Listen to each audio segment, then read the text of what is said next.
Voilà, en fait, le Debo eSport, c'est un tournoi de gaming qui est exclusivement féminin. Donc, un tournoi qui regroupe que des jeunes femmes qui sont là pour combattre fraternellement, on va dire, mais aussi pour se montrer, pour montrer qu'elles existent dans le gaming. Parce que à la base, le gaming, il est considéré comme étant majoritairement masculin. Nous, on a tenu, surtout qu'on est au mois de mars et qu'on est en train de fêter la Journée internationale de la femme, on a tenu à faire ce tournoi appelé Debo, comme femme en Peul, histoire vraiment de montrer qu'il y a autant de femmes que d'hommes. C'est juste que peut-être on ne leur a pas donné une plage ou on ne leur a pas ouvert la voie afin de montrer qui elles sont et aussi de montrer leur niveau. Donc ce tournoi intervient justement dans ce sens-là. C'est une première édition.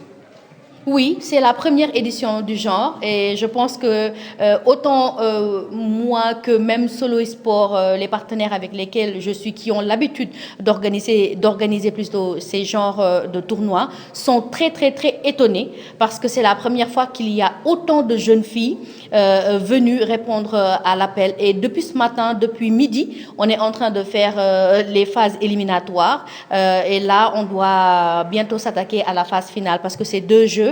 C'est du Tekken 8 et c'est du Just Dance. Mais franchement, ça a dépassé vraiment ce qu'on attendait. Ça a dépassé nos attentes. Le tournoi a débuté depuis ce matin. Donc, c'est en deux phases. La phase matinale, c'était les éliminatoires. Et là, l'après-midi, on est en mode phase finale. Bon, parlons des violences que les femmes subissent dans leur ménage ou en tout cas dans les maisons. Je pense que ça fait bientôt quelques années qu'on a des actions en ce sens avec certains organismes et même nous, les femmes, chaque mois, ou plutôt chaque mois de mars, on entreprend de faire des marches ou bien des actions, des panels, histoire de parler et de sensibiliser. Mais je pense qu'il faut qu'on continue de sensibiliser et comme je disais tantôt à un autre journaliste qui était là, pour moi, le mois de mars, c'est-à-dire mars 2024 jusqu'à mars 2025, on doit se reposer en mars 2025 et se dire en un an, qu'est-ce qui a progressé sur nos combats? Qu'est-ce qui reste à faire? Donc, est-ce qu'il faut encore plus sensibiliser? Si oui, on le fait. Est-ce qu'il faut être plus dans l'action? Si oui, on le fait. Est-ce qu'il faut être beaucoup plus pragmatique? Éviter les rencontres autour des tables rondes, à parler et à se dire on va faire ça, on va faire ça, et vraiment être dans l'action. Voilà. Donc vous avez axé sur le signe de la réflexion et de l'action, comme vous venez de le dire. Oui, de la réflexion. Mais je pense qu'on a assez réfléchi depuis quelques années. On réfléchit beaucoup. Et là, je vois qu'avec les autres femmes, elles ont compris que maintenant, il faut passer à l'action directement parce que c'est par l'action qu'on apprend le plus rapidement.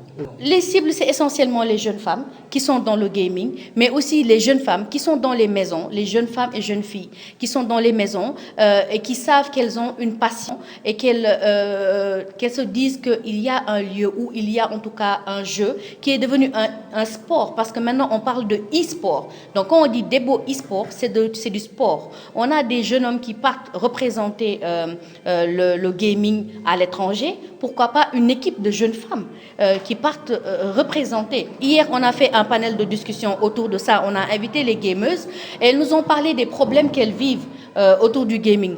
Les parents qui ne comprennent pas, il faut qu'on sensibilise les parents parce que un parent préfère que sa fille apprenne à cuisiner ou soit excellente à l'école plutôt que de passer du temps à faire du gaming. Mais maintenant, s'ils comprennent que c'est un sport et qu'ils peuvent aller représenter le Sénégal, un sport comme le football, un sport comme le basketball, on parle de e-sport, c'est une évolution de la chose. Ce n'est plus un jeu, c'est plus qu'un jeu. Donc, d'abord, les cibles sont les gameuses qui sont là présentes, mais au-delà, on veut tirer les autres jeunes femmes, les parents, parce que dans cette assemblée, il y a des parents. Il y a des parents convaincus aujourd'hui que leurs enfants sont capables de faire ça. On commence maintenant le gaming à partir de 5 ans. Et vous comptez le pérenniser? Avec l'aide des sponsors, oui. Inch'Allah. En tout cas, c'est un challenge qu'on se lance chaque année. Au mois de mars, on aura Debo eSport avec des gens qui sont là, les porteurs de voix, comme Nongodi, comme nos parrains qui sont là. On compte sur eux vraiment pour continuer à sensibiliser par l'action. Je pense que les autorités travaillent sur ça depuis déjà quelques années, mais comme j'ai dit à l'entame, ça ne change pas.